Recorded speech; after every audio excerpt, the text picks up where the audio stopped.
Shalom Bapak Ibu Saudara, kita kembali pada kebenaran firman Tuhan. Bagaimana kita menghadapi intimidasi-intimidasi daripada iblis, tipu daya iblis. Firman Tuhan kembali mengingatkan kita dalam judul firman Tuhan, sadar dan berjagalah menghadapi si jahat di hari jahat. 1 Petrus pasal 5 ayat 8 dan 9 berkata, sadarlah dan berjaga-jagalah, lawanmu si iblis berjalan keliling sama seperti singa yang mengaum-ngaum dan mencari orang yang dapat ditelannya. Lawanlah dia dengan iman yang teguh, sebab kamu tahu bahwa semua saudaramu di seluruh dunia menanggung penderitaan yang sama. Bapak Ibu, kenapa Tuhan mengajak kita lewat Rasul Petrus untuk sadar dan berjaga-jaga menghadapi situasi zaman yang semakin hari semakin gelap, semakin penuh dengan jebakan-jebakan, penuh dengan godaan-godaan. Rasul Petrus mengingatkan supaya kita sadar. Kenapa? Sangat mungkin bahwa gereja Tuhan pada akhir zaman bukan lagi gereja dalam masa perjuangan seperti pada zaman rasul-rasul. Gereja akan menjadi gereja yang menikmati banyak pemeliharaan, penyediaan daripada Allah, bahkan banyak mujizat dialaminya. Dan sangat mungkin pula bahwa gereja dalam situasi diberkati Tuhan secara finansial, secara rohani, membuat gereja menjadi tidak sadar, alias hidup di dalam kenikmatan dunia, hidup dalam kelimpahan berkat dan pemeliharaan Allah, sehingga lupa tujuannya Tuhan atas hidupnya, lupa panggilannya, lupa agenda Tuhan atas hidupnya. Lebih banyak umat Tuhan, gereja Tuhan sibuk dengan urusan-urusan makan, minum, pakai, dan segala kemuliaan dunia, pencapaian, pengakuan manusia. Dan itu sebabnya banyak orang akan terjebak. Sehingga Yesus berkata, jika anak manusia datang, adakah ia menjumpai iman di atas muka bumi? Yesus juga menjelaskan bahwa banyak yang terpanggil dan sedikit yang terpilih. Kenapa Bapak Ibu Saudara? Karena banyak orang Kristen, banyak gereja, banyak umat Tuhan, banyak hamba Tuhan yang telah menikmati kesenangannya, kemakmurannya, kenikmatannya, dunia di mana ia sedang ada, sehingga lupa, seperti saya katakan tadi, lupa panggilannya, lupa tugasnya, lupa agenda Tuhan atas hidupnya.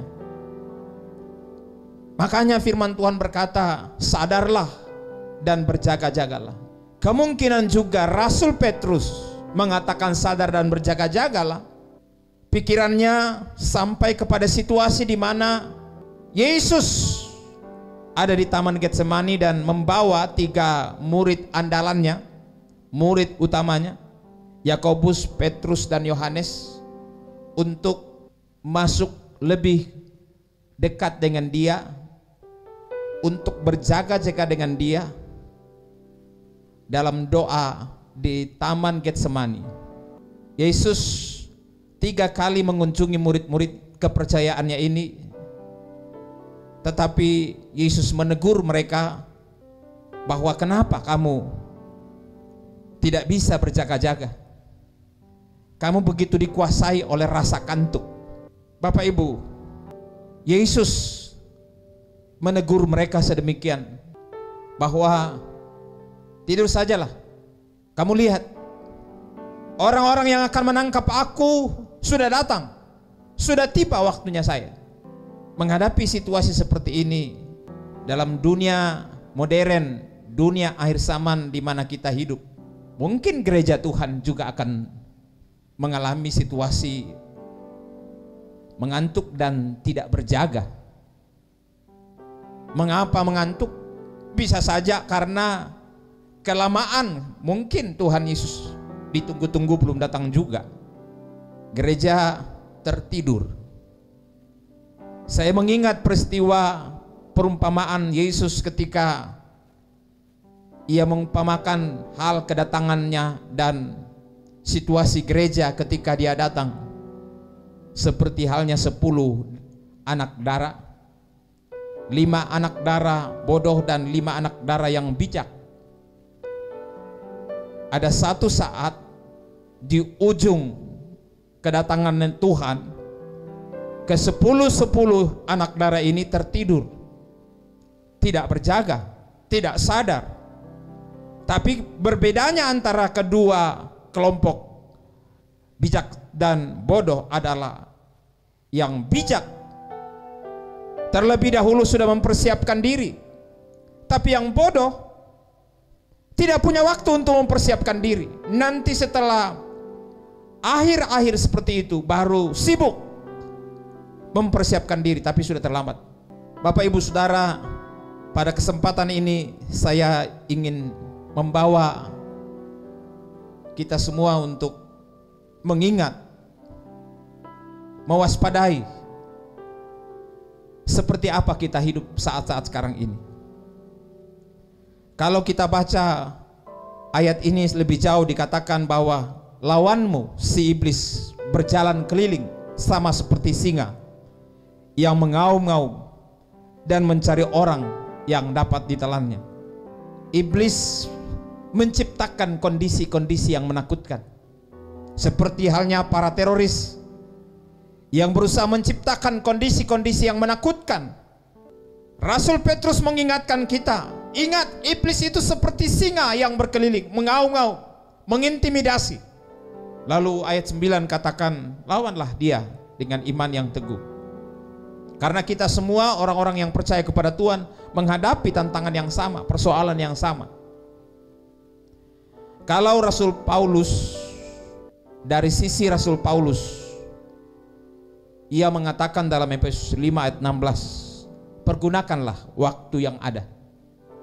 Kalau dalam Injil Matius, Yesus mengingatkan bahwa ada 5 anak darah yang bodoh yang tidak mempergunakan waktu atau kesempatan yang masih ada untuk mempersiapkan diri. Minyak yang tersimpan dalam buli-buli telah disiapkan sebelum situasi di mana mereka tertidur. Paulus mengingatkan, pergunakanlah waktu saat-saat ini. Kita masih bisa menyembah, melayani Tuhan, mengemban tugas-tugas dan agenda-agenda Tuhan atas kita, melaksanakan tanggung jawab kita, membangun hubungan kita dengan Tuhan, membangun disiplin rohani kita, membangun performa iman kita, pelayanan kita, pengiringan kita kepada Tuhan. Kita punya kesempatan yang sangat luar biasa saat ini, terlebih dengan banyaknya tools yang ada di internet setiap saat, di media sosial setiap saat, setiap menit. Akses kebenaran firman Tuhan, akses lagu pujian penyembahan begitu luar biasa. Berbeda dengan dulu, kita mesti beli kaset ini, kaset itu, CD ini, CD itu, sampai bertumpuk-tumpuk dan kemudian rusak. Tapi sekarang anytime kita bisa mengakses khotbah-khotbah, pengajaran-pengajaran, lagu-lagu rohani, ayat-ayat, pesan-pesan Tuhan secara luar biasa saat sekarang ini. Saudara dan saya punya kesempatan juga untuk berbagi firman Tuhan. Makanya Rasul Paulus mengingatkan, pergunakanlah hari-hari ini, waktu yang masih ada, yang diberikan kepada kita. Karena hari-hari ini adalah hari jahat. Nah, ini yang akan saya bahas. Sadar dan berjagalah menghadapi si jahat di hari-hari yang jahat. Ayat 13 dari Efesus pasal 6, Paulus mengingatkan, sebab itu ambillah. Kata ambillah ini dalam terjemahan aslinya ini mempunyai pengertian pakai, lengkap, dan gunakan seluruh perlengkapan senjata Allah. Artinya tidak boleh ada dari salah satu kelengkapan persenjataan Allah yang diabaikan. Karena itu saling melengkapi, saling melindungi satu dengan yang lain. Seperti halnya mata rantai yang tidak boleh terpisahkan satu dengan yang lain. Pakailah dan gunakanlah selengkap senjata Allah, supaya kamu dapat mengadakan perlawanan pada hari yang jahat itu, dan tetap berdiri, tidak jatuh, tidak lemah, tidak goyah, sesudah kamu menyelesaikan segala sesuatu. Nah, Bapak Ibu Saudara yang dikasihi Tuhan, kita sudah belajar firman Tuhan sebelumnya, 1 Yohanes 5:19, bahwa seluruh dunia berada di bawah kuasa si jahat. Kata yang digunakan, kata si jahat ini, mempunyai pengertian sebagai pribadi iblis itu sendiri, yang menjadi penyebab daripada segala keadaan-keadaan buruk, penyebab dari segala keadaan-keadaan jahat, penyebab daripada kehidupan di dalam dosa, penyebab daripada segala kejahatan, penyebab daripada segala kesalahan dan hati nurani yang tidak enak, bahkan segala ketidaksehatan atau luka-luka atau keadaan seperti luka yang busuk, saudara, atau buah yang busuk. Saudara, Yohanes 10 mengajarkan kepada kita, pencuri datang mencuri, merusak, membinasakan. Dialah penyebab dari segala kerusakan yang ada. Saya kembali mengingatkan bahwa sebelum iblis menguasai dunia ini, Tuhan tidak pernah menciptakan hal yang tidak baik.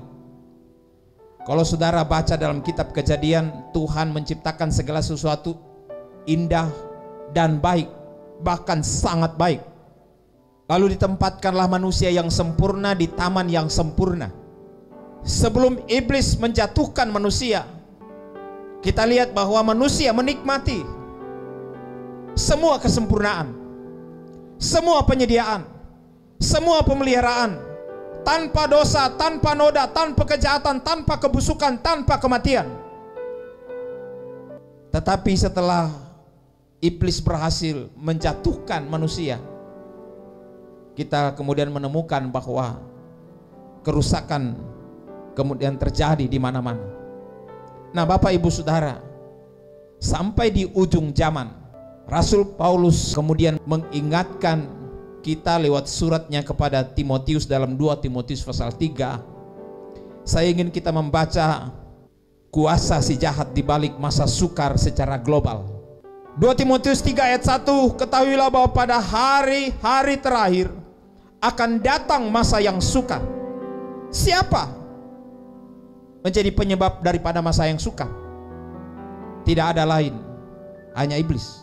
Dia mulai memakai semua perangkat-perangkat, mulai memakai orang-orangnya, orang-orang yang berhasil dikuasainya, yang menjadi antek-anteknya, menjadi pengikut-pengikutnya yang setia, sehingga menciptakan masa yang sukar, keadaan sukar pada diri manusia pada umumnya. Dan itu akan semakin memuncak pada akhir zaman, seperti Wahyu pasal 22 katakan bahwa manusia akan semakin jahat, manusia akan semakin cemar, manusia akan semakin membenci Allah, dan seterusnya.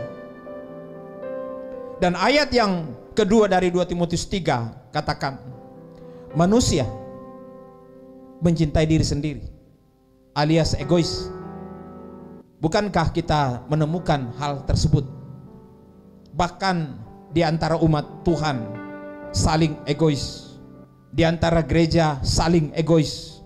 Bagaimana saya bisa membuat gereja yang lain semakin berkurang dan gereja saya semakin banyak.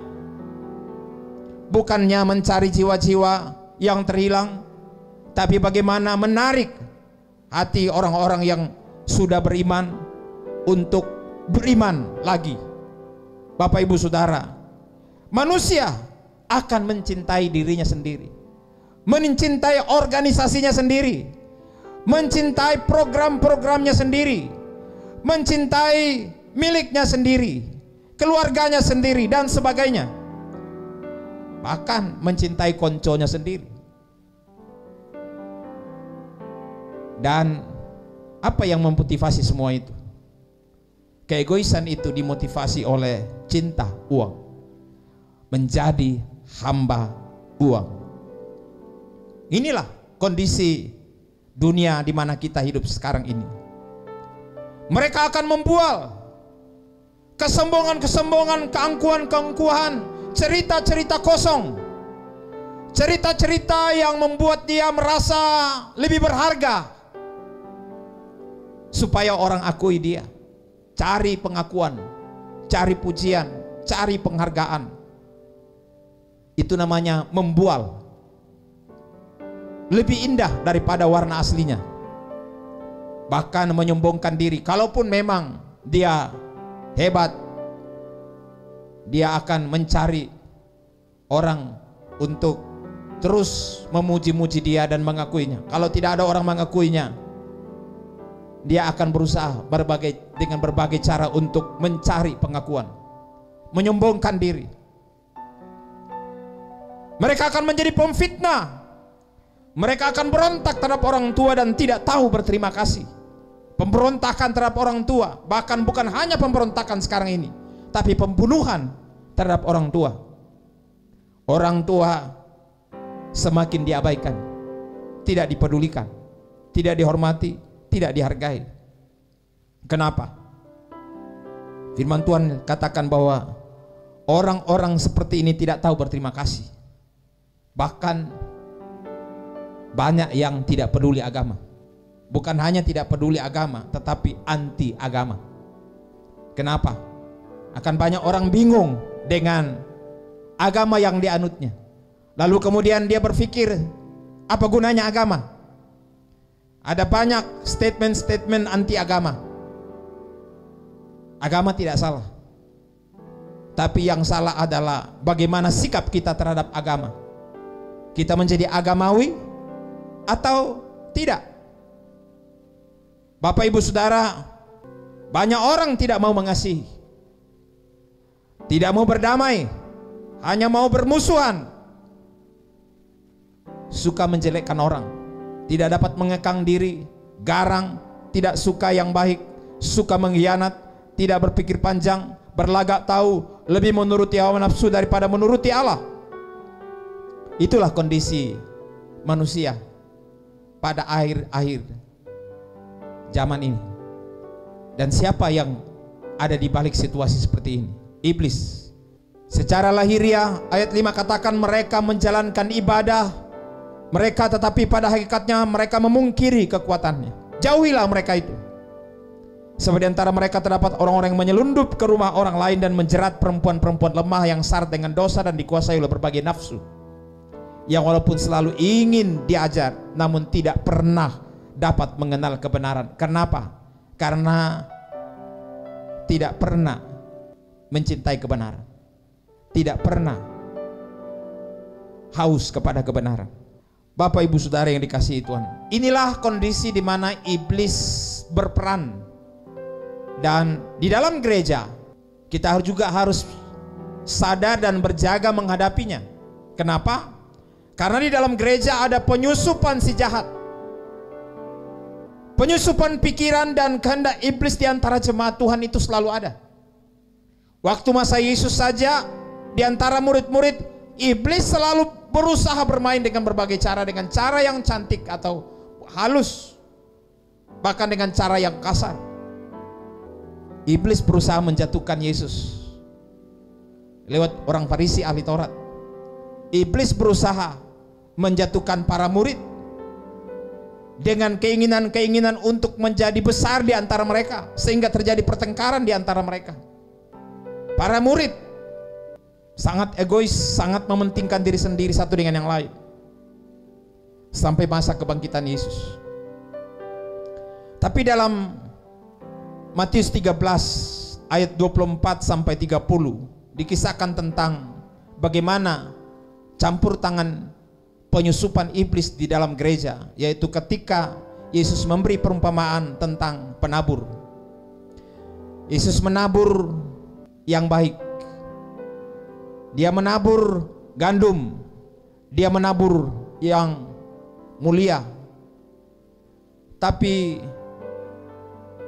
pada kesempatan lain, iblis juga menabur benih yang jahat, yaitu benih ilalang. Tidak diketahui di mana benih itu muncul, tidak diketahui kapan dia ada di sana. Tetapi pada akhir-akhir, ketika gandum mulai tumbuh, maka ilalang pun juga tumbuh, bahkan lebih cepat berbunga dan berkibar dibandingkan dengan gandum. Lalu murid-murid berkata, para pekerjanya Yesus ini katakan, bagaimana kalau kita cabut saja gandum, kita cabut saja ilalang-ilalang ini supaya tidak mengganggu gandum. Lalu Yesus berkata, jangan. Kalau kamu cabut ilalangnya saat ini, maka gandumnya juga akan ikut tercabut. Biarkan saja dia tumbuh bersama-sama dengan gandum. Pada masa penuaian, saat itulah ilalang akan dicabut lalu dibakar. Sementara itu gandum juga sekalian dicabut untuk disimpan dalam lumbung. Bapak Ibu, dalam gereja dari zaman awal sampai terlebih sampai pada akhir zaman, lebih-lebih kita akan tahu, kita akan lihat bahwa dalam gereja ada banyak ilalang-ilalang. Siapa yang menabur benih-benih jahat ini di antara firman Tuhan? Iblis. Dia menanamkan ideologinya. Ia menanamkan paham-paham palsunya. Ia menanamkan tipu dayanya, sehingga firman itu bisa diputarbalikkan. Dan kelihatannya bahwa pada ujung zaman akan lebih berkibar Kristen ilalang. Tapi Tuhan katakan jangan dicabut dulu, nanti akhir-akhir baru dicabut. Bapak Ibu, ada saat di mana Tuhan datang dan akan menunjukkan yang mana lalang, mana gandum. Itu sebabnya Bapak Ibu Saudara, mari kita berjaga, jangan sampai ada penyusupan di dalam kekristenan kita. Bagaimana supaya tidak terjadi penyusupan? Kita berjaga-jaga. Bagaimana kita berjaga-jaga?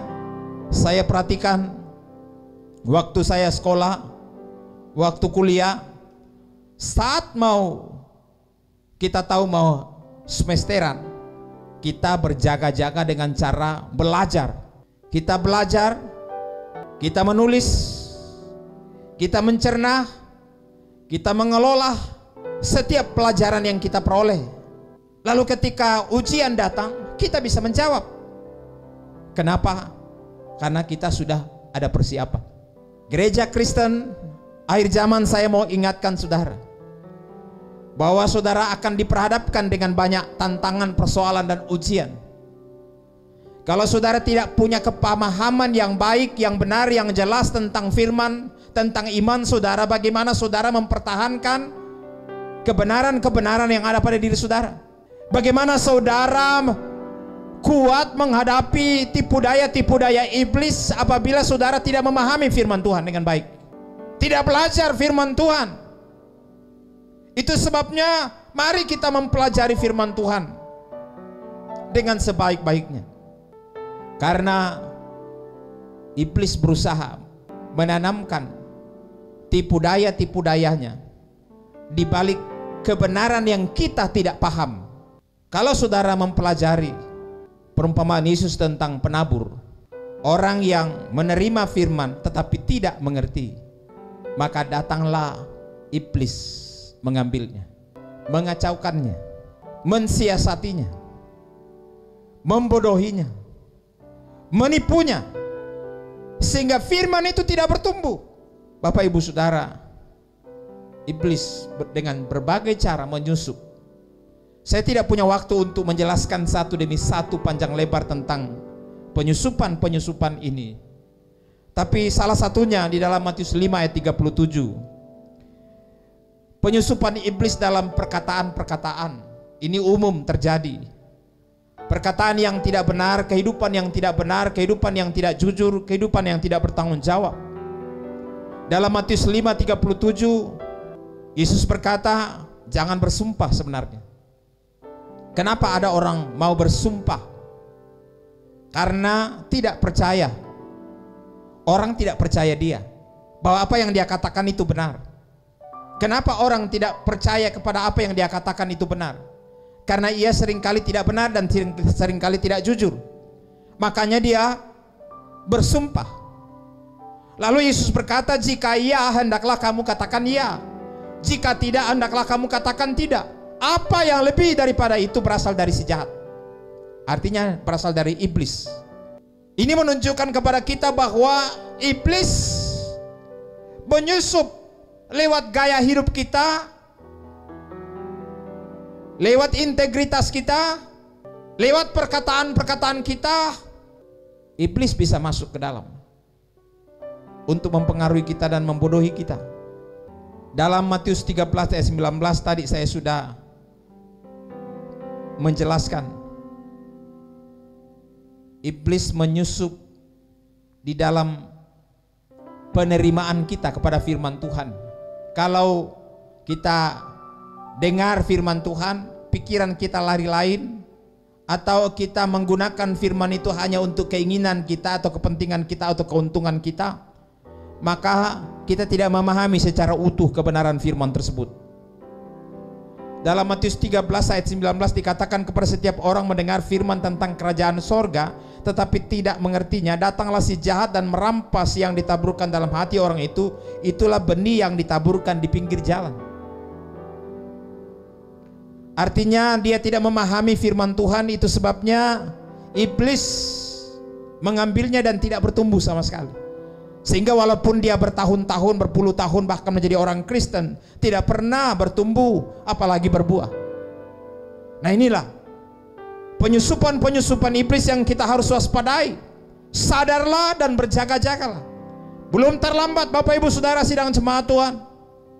Belajarlah firman Tuhan, bacalah firman Tuhan tiap hari, berdoalah, mintalah tuntunan Tuhan. Bukalah pelajaran-pelajaran firman Tuhan yang begitu luar biasa banyaknya berseliweran di HP saudara. Jangan cuma nonton video, buka Facebook, buka Instagram, buka ini, buka itu dan sebagainya, tetapi tidak pernah mau mempelajari firman Tuhan. Membaca pun jangan mempelajari, baca pun tidak. Ada banyak renungan-renungan yang tidak bisa direnungkan dengan baik, diabaikan saja. Tapi kalau kisah-kisah yang tidak ada pentingnya, hanya cerita-cerita kosong atau apa sebagainya, ya mulailah disuka, diresponi, dijawab. Tapi firman Tuhan tidak ada yang dijawab. Kenapa? Inilah kondisi pekerjaan iblis saat-saat sekarang ini. Terserah Bapak Ibu Saudara sidang jemaat Tuhan, suka atau tidak suka kebenaran ini saya sampaikan. Tapi ini jelas sekali, pengabaian terhadap firman Tuhan menyebabkan si jahat mengambil alih firman Tuhan itu sehingga tidak tumbuh. Bertahun-tahun jadi orang Kristen, bertahun-tahun melayani, bertahun-tahun hidup di gereja, aktif di gereja, tapi tidak bertumbuh, tidak berbuah, tidak memenuhi agenda-agenda Tuhan dalam hidupnya. Hanya berusaha bagaimana supaya saya sibuk dalam gereja, sibuk beraktivitas dalam gedung gereja, dan berpikir saya sudah lebih rohani. Jika saya sudah aktif di gereja, saya lebih rohani daripada yang lain. Kesombongan rohani, lebih dekat dengan Tuhan. Beranggapan saya tidak merokok, saya tidak minum minuman keras, saya tidak melacur, dan seterusnya dan seterusnya. Banyak kesombongan rohani yang dibangun oleh gereja. Tetapi benarkah demikian? Secara fisik mungkin engkau tidak lakukan hal seperti itu, tetapi di dalam hatimu seperti apa? Siapa yang tahu? Hanya Tuhan yang tahu keadaan saudara. Hanya Tuhan yang bisa menilai kehidupan kita masing-masing. Juga terhadap saya. Kita semua terbuka di hadapan Tuhan. Tidak ada yang tersembunyi. Dan Tuhan tidak memandang bulu. Pendeta bukan pendeta, majelis atau bukan majelis, jemaat biasa, penatua, diaken, pelayan-pelayan, kita semua, Tuhan mengingatkan kita supaya sadar dan berjaga-jagalah. Di tengah-tengah situasi jahat, hari-hari yang jahat, si jahat berusaha menjatuhkan saudara, supaya saudara tidak bertumbuh, supaya saudara tidak berbuah. Saudara seperti istilah ekonomi, pengangguran tersamar. Sepertinya tidak menganggur, tapi menganggur. Nah ini, Bapak Ibu Saudara, dalam gereja pun juga penyusupan si jahat dapat terjadi dalam bentuk-bentuk peribadatan. Dalam 1 Yohanes 3 ayat 12 dijelaskan tentang Kain yang berasal dari si jahat. Ingat Bapak Ibu, jangan berpikir bahwa Kain itu tidak beribadah kepada Tuhan. Ia juga beribadah kepada Tuhan. Ia juga berusaha mempersembahkan yang menurutnya persembahan yang terbaik, dan berharap bahwa Tuhan memberkati. Tuhan berkenan kepada persembahannya, dan itu sebabnya karena dia tidak melihat bahwa persembahannya diterima oleh Tuhan, dia cemburu kepada Habel adiknya. Lalu terjadilah pembunuhan pertama. Dikatakan bahwa Kain berasal dari si jahat dan yang membunuh adiknya. Dan apakah sebabnya ia membunuhnya? Sebab segala perbuatannya jahat dan perbuatan adiknya benar. Wow, apakah persembahan Kain adalah persembahan yang jahat? Apakah Kain tidak beribadah? Beribadah. Tapi saudara temukan di sana bahwa segala perbuatannya jahat. Artinya ibadah Kain itu adalah ibadah yang jahat. Kenapa ibadahnya jahat? Motivasinya jahat. Cari pengakuan, tapi bertentangan dengan kehendak Tuhan. Mau diberkati, tapi motivasi ibadahnya tidak benar, tidak sungguh. Bukti bahwa dia tidak sungguh, dia mempersembahkan hal yang berbeda, tampil beda dengan apa yang seharusnya dia tahu bahwa persembahan yang berkenan kepada Tuhan itu adalah persembahan darah. Beda dengan Habel adiknya. Atau dia berkata, silakan kau lakukan, karena engkau adalah peternak, saya lakukan sesuai dengan kemauanku sendiri. Kesombongan keangkuhannya membuatnya menolak persembahan yang seharusnya dia lakukan, hanya karena gengsi terhadap saudaranya, gengsi untuk minta domba dari saudaranya. Bapak Ibu, akibatnya ibadah Kain adalah ibadah yang jahat. Segala perbuatannya jahat, dan akibat buah daripada ibadah yang jahat adalah pembunuhan. Bapak Ibu, bukankah dalam gereja seringkali terjadi hal seperti ini? Kita mau mempersembahkan, beribadah, melakukan segala sesuatu menurut keinginan kita sendiri, dan kita berharap bahwa Tuhan memberkati saya. Lalu kita cemburu dengan orang yang diberkati Tuhan dan berkata, kenapa dia diberkati saya tidak? Itu jangan-jangan korupsi semua itu. Bapak Ibu Saudara, mari kita sadar dan berjaga-jaga tentang penyusupan iblis dalam peribadatan-peribadatan kita. Pertanyaannya, apakah seluruh bentuk pelayanan saya kepada Tuhan ini telah dibasuh dengan darah anak domba Allah? Atau hanya berdasarkan kekuatan kita? Oh, bagaimana saya mempersembahkan pujian saya, permainan-permainan musik saya, kepintaran-kepintaran saya, kemampuan-kemampuan saya, tanpa ditutup bungkus dengan darah anak domba Allah. Hanya mengekspos kekuatan kita, mengekspos andalan-andalan kita, mengekspos karunia-karunia kita, mengekspos kemahiran-kemahiran kita, mengekspos kepintaran-kepintaran kita berbicara, dan seterusnya dan seterusnya.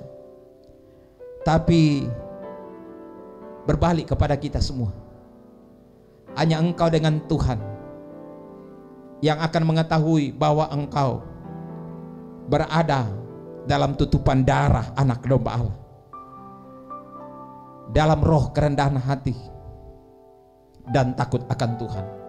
Perhatikan Bapak Ibu Saudara, bahwa pada akhir zaman ini, Rasul Paulus katakan dalam 1 Timotius 4 ayat 1, tetapi Roh Kudus dengan tegas mengatakan bahwa di waktu-waktu kemudian, yaitu saat-saat sekarang ini, ada orang yang murtad lalu mengikuti roh-roh penyesat dan ajaran setan-setan.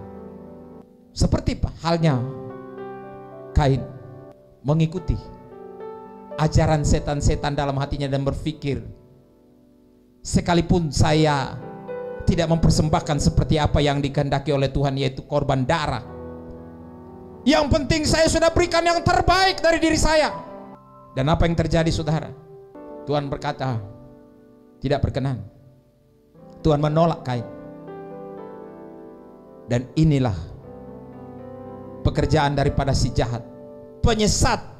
Dia berharap diberkati, dari ibadahnya diberkati, diperkenan, tapi kehidupan ibadahnya tidak ditutup bungkus dengan darah anak domba Allah. Dia berpikir saya bisa. Dia tidak berharap kepada anugerah kasih karunia Allah dari kayu salib. Padahal segalanya dimulai dari kayu salib. Anugerah datang dari kayu salib.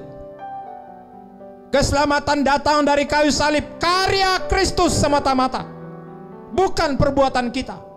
Rasul Paulus kembali mengingatkan kita, hiduplah sebagai orang arif di dalam Efesus 5 ayat 15. Karena itu, perhatikanlah dengan saksama bagaimana kamu hidup, janganlah seperti orang bebal, tetapi seperti orang arif, dan pergunakanlah waktu yang ada, karena hari-hari ini adalah jahat. Perhatikan Bapak Ibu Saudara, bagaimana kamu hidup. Jangan seperti orang bebal. Sudah berkali-kali mendengar, terus-menerus mendengar firman Tuhan, melihat mujizat-mujizat Tuhan, mengalami penyediaan pertolongan dan lawatan Tuhan, tapi bebal, tidak mau dengar-dengaran. Tapi marilah kita menjadi seperti orang arif yang mempergunakan waktu ini dengan sebaik-baiknya. Saya percaya, jika kita punya niat baik, lahir dari Allah, saudara akan dilindungi daripada segala jahat. Tuhan memberkati saudara. Saya berdoa seperti surat Rasul Yohanes dalam 1 Yohanes 5:18. Setiap orang yang lahir dari Allah tidak berbuat dosa, tetapi dia yang lahir dari Allah melindunginya, dan si jahat tidak dapat menjamahnya. Saudara tidak akan dijamah oleh si jahat jika saudara ada di dalam Tuhan. Saudara berlindung di dalam Kristus Yesus. Kapan itu? Ketika saudara ditutup bungkus dengan darah anak domba Allah. Saudara mati di dalam Kristus, saudara dikubur di dalam Kristus, dan saudara bangkit menjadi manusia baru. Saudara adalah ciptaan baru. Saudara hidup dalam perlindungan, proteksi Tuhan. Tetapi walaupun demikian, tetaplah saudara berjaga-jaga, karena iblis seperti singa berkeliling mengintimidasi saudara, supaya saudara hidup dalam ketakutan. Tuhan memberkati saudara. Saya percaya Tuhan mengasihi saudara, Tuhan menjaga saudara, Tuhan memelihara saudara, sehingga saudara sadar dan berjaga-jaga menghadapi si jahat di hari-hari yang jahat ini. Amin. Mari Bapak Ibu kita berdoa. Demi nama Tuhan Yesus Kristus kami bersyukur buat firman Tuhan, mengajar kami untuk sadar dan berjaga-jaga menghadapi si jahat di hari-hari yang jahat saat-saat sekarang ini. Kami percaya bahwa Tuhanlah perlindungan kami. Kami ada di dalam Kristus dan Kristus ada di dalam kami. Tuhan menjaga kami daripada segala yang jahat. Tapi bukan berarti bahwa kami tidak berjaga-jaga.